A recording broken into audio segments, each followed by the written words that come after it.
गिरगाव चौपाटीवरची ही दृश्य आहेत. लालबागच्या राजाच्या विसर्जनासाठी या ठिकाणी यंत्रणा सज्ज झालेल्या आहेत. केलं जाईल तर दुसरीकडे लालबागच्या राजाची मूर्ती ही हळूहळू आपण पाहतोय की पाणी तिथे वाढत चाललेलं आहे आणि त्यामुळे विसर्जनासाठी काय नेमका पर्याय वापरला जातो हे पाहणं महत्त्वाचं असणार आहे। जो तराफा सजवण्यात आलेला होता किंवा या वर्षी जो तराफा विसर्जनासाठी पहिल्यांदा वापरला जाणार होता तो तराफा खास गुजरातहून बनवण्यात आलेला होता।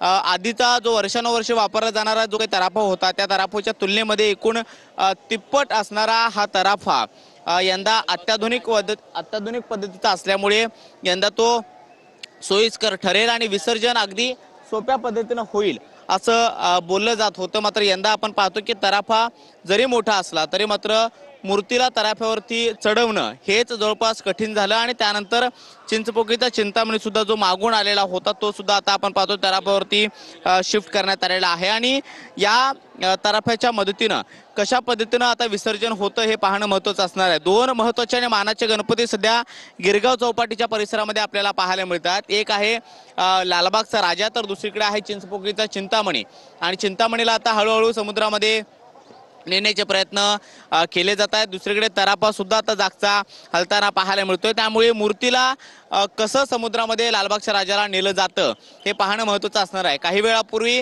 लालबागच्या राजाच्या मूर्तीवरती जी आभूषणं होती त्या आभूषणं उतरवण्यात आली आणि त्यांना एका पेटीमध्ये ठेवण्यात आलं। दरवर्षीची ही प्रक्रिया आहे खरं तर, मात्र आरती अजून सुद्धा झालेली नाहीये। सुरुवातीला लालबागचा राजा जेव्हा इथे येतो त्यावेळेला आरती पार पडते आणि ती आरती झाल्यानंतर सगळ्या भाविकांना शेवटचं दर्शन झाल्यानंतर लालबागचा राजा हा पुढे हळूहळू विसर्जनासाठी मार्गस्थ होतो। मात्र तराफ्यावरती फक्त आता लालबागचा राजा सार्वजनिक गणेशोत्सव मंडळाचे पदाधिकारी आणि कार्यकर्ते पाहायला मिळतात। काही माध्यमकर्मी तराफ्यावरती होते त्या माध्यमकर्मींना सुद्धा आता खाली उतरवण्यात आलेला आहे आणि लालबागच्या राजाची मूर्ती ही आता कमरेभर पाण्यामध्ये समुद्राच्या किनाऱ्यावरती अडकून पडल्याचं पाहायला मिळत आहे। त्यामुळे विसर्जनासाठी काय पर्याय लालबागचा राजा सार्वजनिक गणेशोत्सव मंडळ स्वीकारतं हे पाहणं महत्त्वाचं असणार आहे। तराफ्यानं आपलं डायरेक्शन म्हणजे दिशा जी आहे ते बदललेली पाहायला मिळते त्यामुळे तिथून पुन्हा एकदा प्रयत्न केले जातात का हे पाहणं सुद्धा महत्त्वाचं असणार आहे। तर दुसरीकडे आपण पाहतोय चिंचपोकळीचा चिंतामणी या चिंतामणीला सुद्धा दुसऱ्या तराफ्यावरती शिफ्ट करण्यात आलं आणि त्या तराफ्याच्या माध्यमातून चिंतामणीचं थोड्याच वेळामध्ये विसर्जन जे आहे ते केलं जाणार आहे। सध्या लालबागच्या राजाची विसर्जनाची सगळ्यांना उत्कंठा होती की कशा पद्धतीने होणार। यंदाचा हा तराफा खास गुजरातवरून आलेला आहे, त्याची वेगवेगळी वैशिष्ट्य होती। दरवर्षी ज्यावेळेला छोटा तराफा जो होता म्हणजे गेल्या वर्षीची गोष्ट आहे, गेल्या वर्षी जेव्हा लालबागच्या राजाचं विसर्जन केलं जात होतं तेव्हा लालबागच्या राजाचं विसर्जन होण्यासाठी बराच वेळ लागलेला होता, अवकाश लागलेला होता आणि खोल समुद्रामध्ये मूर्ती काही केल्या लवकरात लवकर विसर्जित होत नव्हती आणि त्यामुळे यंदा हा पर्याय मोठ्या तराफ्याचा लालबागचा राजा सार्वजनिक गणेशोत्सव मंडळाने स्वीकारलेला होता आणि या तराफ्याच्या माध्यमातून हे विसर्जन आम्ही करू। त्यामुळे त्याच्यासाठी वैशिष्ट्य ही आहेत की अत्यंत आधुनिक पद्धतीचा मोटराइज्ड असा हा तराफा मुंबईमध्ये पहिल्यांदा विसर्जनासाठी वापरला जाईल अशी उत्कंठा सगळ्यांना होते आणि त्यामुळे या तराफ्यामधून कसं विसर्जन होईल याची देखील चर्चा मागच्या काही दिवसापासून लागलेली होती। मात्र आता तराफा आहे मात्र लालबागच्या राजाची मूर्ती या तराफ्यावरती चढलेली पाहायला मिळत नाहीये। बराच वेळ म्हणजे अगदी 2 तास सगळ्यांनी प्रयत्न केले मात्र तरी सुद्धा मूर्तीला तराफ्यावरती चढवणं जवळपास अशक्य झालं, कठीण झालं आणि त्यानंतर लालबागच्या राजाची मूर्ती जी आहे ती आता पाणी वाढल्यामुळे भरतीची वेळ असल्यामुळे कमरेभर पाण्यामध्ये आता इथे थांबलेले पाहायला मिळते। दुसरीकडे चिंतामणीला तराफ्यावरती शिफ्ट करण्यात आलेला आहे आणि थोड्याच वेळामध्ये चिंतामणीला घेऊन जो दुसरा मंडळाच्या कार्यकर्त्यांचा तराफा आहे तो हळूहळू समुद्रामध्ये पुढे सरकताना पाहायला मिळतोय। लालबागच्या राजाची मूर्ती एकीकडे आहे तर दुसरीकडे चिंतामणी आपल्याला पाहायला मिळतोय पाठीमागच्या बाजूला आणि चिंतामणीला सुद्धा विसर्जनासाठी चिंतामणी सार्वजनिक गणेशोत्सव मंडळाचे जे काही पदाधिकारी आहेत कार्यकर्ते आहेत त्यांच्या माध्यमातून विसर्जनासाठी हळूहळू पुढे घेऊन जाताना आपल्याला पाहायला मिळते। दुसरीकडे लालबागच्या राजाची मूर्ती मात्र या कमरेभर पाण्यामध्ये आता सध्या अडकून आहे आणि त्यामुळे या मूर्तीचं विसर्जन कशा पद्धतीनं होणार किंवा काय पर्याय लालबागच्या राजा सार्वजनिक गणेशोत्सव मंडळाच्या वतीनं वापरला जातो हे पाहणं महत्त्वाचं असणार आहे। तराफ्यावरती गर्दी मोठ्या प्रमाणामध्ये झालेली होती, त्यामुळे गर्दी काही प्रमाणामध्ये कमी केल्याचं पाहायला मिळते। मात्र दुसरीकडे एक प्रश्न निर्माण झालाय, तो म्हणजे लालबागच्या राजाची मूर्ती तराफ्यावरती चढवायची कशी आणि त्यानंतर विसर्जनासाठी मार्गस्थ करायची कशी, हा एक प्रश्न सगळ्या मंडळातील पदाधिकाऱ्यांना कार्यकर्त्यांना पडल्याचं पाहायला मिळतं आहे। सध्या जे काही आजूबाजूचे मच्छीमार बांधव आहेत, मंडळातील कार्यकर्ते आहेत, ते या लालबागच्या राजाच्या मूर्तीच्या परिसरामध्ये आपल्याला पाहायला मिळतात। ते स्वतः पाण्यामध्ये उतरलेले आहेत आणि मूर्तीजवळ उभे आहेत। तर दुसरीकडे मंडळातील काही महत्त्वाचे आणि प्रमुख पदाधिकारी आहेत, ते तराफ्यावरती वेटिंगच्या भूमिकेमध्ये असल्याचं पाहायला मिळतंय। तर दुसरीकडे आपण पाहतोय चिंतामणी जो आहे तो हळूहळू समुद्रामध्ये मार्गस्थ होताना पाहायला मिळतोय। लाकडी तराफा जो या विसर्जनासाठी वापरला जाणार आहे, त्या तराफ्यावरती चिंतामणी सार्वजनिक गणेशोत्सव मंडळाचे काही कार्यकर्ते आहेत आणि मूर्तीला तराफ्यावरती अगदी काही मिनिटांमध्ये त्यांनी शिफ्ट केलेलं आहे, हलवलेलं आहे आणि आता विसर्जनासाठी ही मूर्ती जी आहे ती मार्गस्थ होताना पाहायला मिळते। दुसरीकडे आपण पाहतोय लालबागच्या राजाची मूर्ती मात्र समुद्रामध्ये कमरेभर पाण्यामध्ये अडकून आहे आणि त्यामुळे या मूर्तीचं विसर्जन कसं होणार, लालबागचा राजा सार्वजनिक गणेशोत्सव मंडळाचे जे काही प्रमुख पदाधिकारी आहेत, कार्यकर्ते आहेत, ते विसर्जनाबाबतीत काय निर्णय घेतात हे पाहणं महत्त्वाचं असणार आहे। मात्र हजारोंच्या संख्येने जमलेले सगळे गणेश भक्त आणि ते आरतीच्या प्रतीक्षेमध्ये होते। मात्र बराच वेळापासून आरतीही झाली नाही आणि त्यानंतर तराफ्यावरती मूर्ती चढली नसल्यामुळे ज्या अडचणी निर्माण झाल्या त्या अडचणीमुळे सध्या विसर्जन जे आहे ते रखडलेलं आपल्याला पाहायला मिळतंय। त्यामुळे गिरगाव चौपाटीवरती काहीसं वातावरण दरवर्षीपेक्षा जरा वेगळं पाहायला मिळतंय, कारण विसर्जन म्हटलं की पुढच्या काही मिनिटांमध्ये किंवा अगदी तासाभरामध्ये विसर्जनासाठी आलेली मूर्ती ही समुद्रामध्ये जाते आणि त्यानंतर विसर्जन होतं। मात्र लालबागचा राजासारखी मूर्ती सध्या समुद्रामध्ये कमरेभर पाण्यामध्ये अडकून आणि तराफा असून सुद्धा या तराफ्यामध्ये ही मूर्ती जी आहे ती चढताना पाहायला मिळत नाहीये। तर लालबागच्या राजाच्या विसर्जनासाठी म्हणून आता या ठिकाणी खोल समुद्रात बाप्पाच्या मूर्तीला नेलं जाणार आहे। तराफा या ठिकाणी मोटराईज सज्ज ठेवण्यात आलेला होता, मात्र पहिल्यांदाच अशा प्रकारे मोटराईज तराफ्याचा वापर केला जात असल्यामुळे बाप्पाची मूर्ती त्यावर विराजमान करताना अडचणी आल्या। मोठ्या प्रयत्नांनंतर सुद्धा लालबागच्या राजाची ही भव्य मूर्ती मोटराईज तराफ्यावर विराजमान करता आली नाही। त्यानंतर आता थोड्याच वेळात लालबागच्या राजाचं विसर्जन केलं जाईल। सध्या लालबागच्या राजाच्या कमरे इतकं पाणी आता सध्या खोल समुद्रात, त्या ठिकाणी आपण समुद्रात पाहतोय आणि मग आता खोल समुद्रात बाप्पाच्या या मूर्तीला नेलं जात आहे।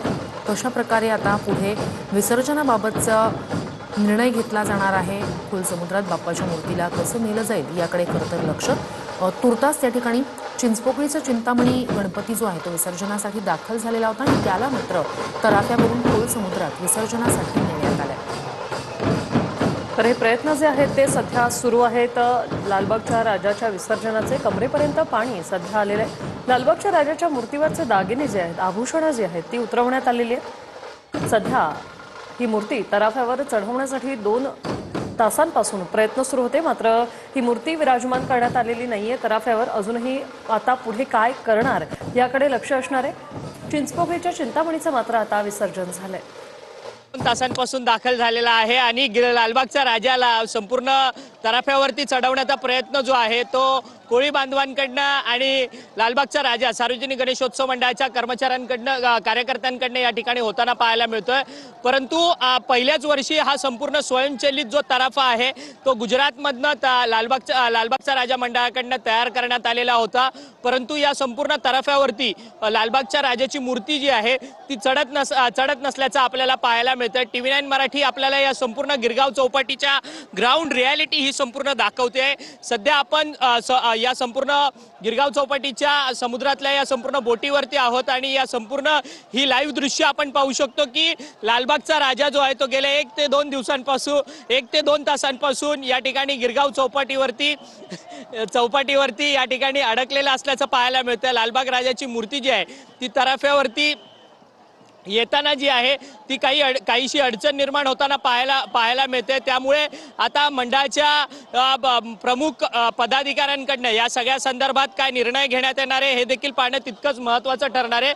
परंतु आपण दुसरी दृश्य पाहतोय जी की चिंचपोकळीच्या चिंतामणीच्या गणपतीची आहे। चिंचपोकळीचा चिंतामणीचा गणपती जो आहे तो तराफ्यावरती देखील सवार झालेला आहे। तराफ्यावरती चिंतामणीच्या मूर्तीला जे आहे ते आणण्यात आलेलं आहे आणि त्यांची संपूर्ण विसर्जनासाठी चिंचपोकळीचा चिंतामणी जो आहे तो आता खोल समुद्रात जाताना आपल्याला एकीकडे पाहायला मिळतोय, तर दुसरीकडे लालबागचा राजाची मूर्ती जी आहे ती सध्या समुद्रात अडकलेल्या अवस्थेत आपल्याला पाहायला मिळते। लालबागच्या राजाच्या मूर्तीला तराफ्यावरती नेण्याकरता प्रयत्न जे आहेत ते लालबागच्या राजाच्या मंडळाकडनं आणि त्याचसोबतच कोळी बांधवांकडनं या ठिकाणी होताना पाहायला मिळतंय।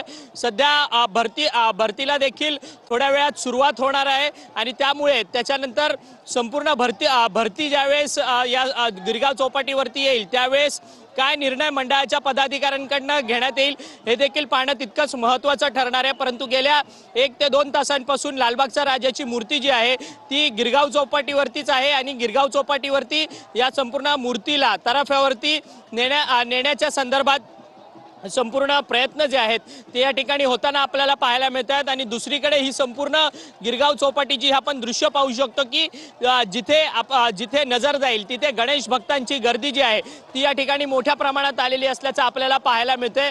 आणि एकंदरीतच आपल्या बाप्पाचं गेल्या 10 दिवसांपासून एकंदरीतच संपूर्ण त्याची लाड केले, त्यांची पूजा अर्चा केली आणि त्यानंतर आता 11व्या दिवशी आपल्या लाडक्या बाप्पाला संपूर्ण पाणावलेल्या डोळ्यांनी निरोप देण्याकरता या ठिकाणी मोठ्या संख्येने गणेश भक्त जे आहेत ते दाखल झालेले असल्याचं आपल्याला या ठिकाणी पाहायला मिळत आहेत। हे दोन दृश्य आपण पाहतोय मुंबई आणि पुण्यातली। मुंबईत सध्या लालबागच्या राजाचं विसर्जन सुरू आहे, इतरही अनेक मंडळांच्या गणपतींचं विसर्जन सुरू आहे। तर पुण्यात अजूनही डॉल्बी डीजेच्या तालावर ही तरुणाई थिरकताना आपल्याला पाहायला मिळते।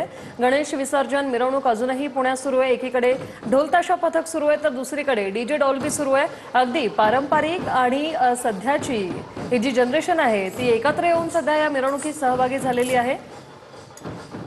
काल सकाळपासून या विसर्जन मिरवणुकीला सुरुवात झालेली आहे। मानाच्या गणपतींचं विसर्जन झाल्यानंतर आता अजूनही ही विसर्जन मिरवणूक सुरू आहे।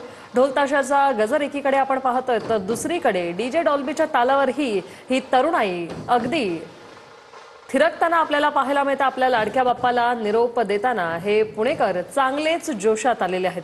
गुलाल उधळला जातोय, ढोल ताशा वडवले जात आहेत, तर या ढोल ताशाच्या तालावर ही तरुणाई देखील थिरकताना आपण पाहतोय। तर मुंबईमध्ये लालबागच्या राजाच्या कमरेपर्यंत पाणी आलेलं आहे। आता विसर्जन पुढे कसं करणार हे पाहणं महत्त्वाचं असणार आहे। तर काही वेळापूर्वी चिंचपोकळीच्या चिंतामणीचं विसर्जन झालेलं आहे। तराफ्यावर बसवून चिंचपोकळीच्या चिंतामणीला खोल समुद्रात नेण्यात आलेलं आहे। इतरही अनेक मंडळांचे महाराजा जे आहेत ते या ठिकाणी दाखल झालेले आहेत। गिरगाव चौपाटीवर अजूनही भक्तांचा हा महापूर या ठिकाणी आपण पाहतोय।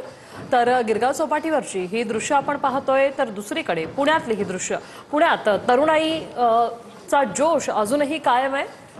तब्बल कित्येक तास उलटून गेले, तब्बल 24 तास उलटून गेलेले आहेत तरी देखील या जल्लोषात कोणताही परिणाम या जल्लोषावर झालेला नाहीये। तोच जल्लोष आहे, तीच ऊर्जा जी आहे ती प्रत्येकाच्या मनामनात साकारलेली आहे। वेगवेगळ्या रूपातल्या या गणेश मूर्ती आपण पाहतोय।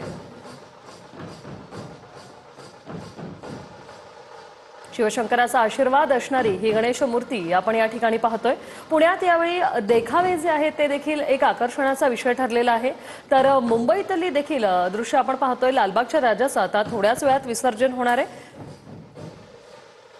तराफा अत्याधुनिक तराफा या ठिकाणी आणण्यात आलेला आहे, मात्र काही तांत्रिक कारणांमुळे प्रयत्न जे आहेत ते अजूनही सुरू आहेत। अनेक प्रयत्नानंतर ही मूर्ती जी आहे ती तराफ्यावर विराजमान होत नाहीये। तब्बल 2 तासापेक्षा जास्त वेळ जो आहे तो उलटून गेलेला आहे, मात्र तरी देखील ही मूर्ती सध्या विराजमान झालेली नाहीये। त्यामुळे आता पुढे काय करणार, मंडळाचे कार्यकर्ते काय निर्णय घेणार याकडे आता लक्ष असणारच आहे। तर दुसरीकडे पुण्यातली विसर्जन मिरवणूक सुरू आहे। पुण्यात 10 दिवस गणेशोत्सवाची लगबग असते आणि मुंबईप्रमाणे पुण्यातही अगदी जोरदार विसर्जन मिरवणूक सध्या आपण पाहतोय। शिवशंकरा चा आशीर्वाद असलेले हे गणराय पुढे विराजमान आहेत, तर त्यांच्या पाठीशी शिवशंकर हे बसलेले आहेत. असा देखावा असलेला हे गणेशाची मूर्ती जी आहे ती सध्या विसर्जनासाठी आता मार्गस्थ होते. तर दुसरीकडे लालबागच्या राजाच्या विसर्जनाची देखील तयारी सध्या सुरू आहे. 8-8:30च्या सुमारास लालबागचा राजा गिरगाव चौपाटी परिसरात आला आणि त्यानंतर लालबागच्या राजाची अजून आरती झालेली नाहीये. एक शेवटची आरती होते, त्यानंतर आपल्या लाडक्या बाप्पाला या भक्तांकडून निरोप दिला जातो. मात्र आता लालबागच्या राजाच्या कमरेपर्यंत पाणी आलेलं आहे. आता पुढे काय करणार हे महत्वाचं असणार आहे. अत्याधुनिक असा हा तराफा होता. गुजरातवरून हा तराफा मागवण्यात आला होता. मात्र तांत्रिक अडचणी आलेल्या आहेत. बोटी ज्या आहेत त्या ठिकाणी आहेत, तर तटरक्षक दलाचे जवानही समुद्रात तैनात करण्यात आलेले आहेत. भक्त मात्र अगदी शांत पद्धतीने जेवढी बाप्पाची छबी आपल्या रूपात आपल्या डोळ्यात साठवण्यात येईल साठवली जाते. सध्या गिरगाव चौपाटीवरची ही दृश्य आपण पाहतोय, तर दुसरीकडे पुण्यात विसर्जन मिरवणुकीत कसा उत्साह आहे लोकांचा तो आपण पाहतोय. डीजे डॉल्बीच्या तालावर ही तरुणाई थिरकते. काल सकाळपासून ही विसर्जन मिरवणूक सुरू आहे. अजून 24 तास उलटून गेलेले आहेत, तरी देखील या तरुणाईचा उत्साह जो आहे तो वाखाणण्याजोगा आहे. ऊन वारा पाऊस काहीही असो, मात्र उत्साहात तसोवरही कमतरता जाणवली नाहीये, कुठेच जाणवली नाहीये.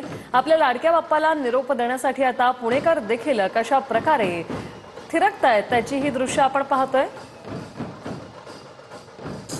काल अनेक गणपतींचं विसर्जन झालेलं आहे, मात्र विसर्जन मिरवणूक जी आहे ती अजूनही सुरू आहे. लालबागच्या राजाचं थोड्याच वेळात विसर्जन होणार. 9:19 ही भरतीची वेळ होती, त्याआधी विसर्जन होणं अपेक्षित होतं. मात्र आता भरती जी आहे ती वाढत चाललेली आहे, पाण्याची पातळी वाढत चाललेली आहे. लालबागच्या राजाच्या कमरेपर्यंत पाणी आलेलं आहे. लालबागच्या राजाची सर्व आभूषणं जी आहेत ती उतरवण्यात आलेली आहेत आणि आता पुढे कशा प्रकारे विसर्जन केलं जाईल हे पाहणं महत्त्वाचं असणार आहे.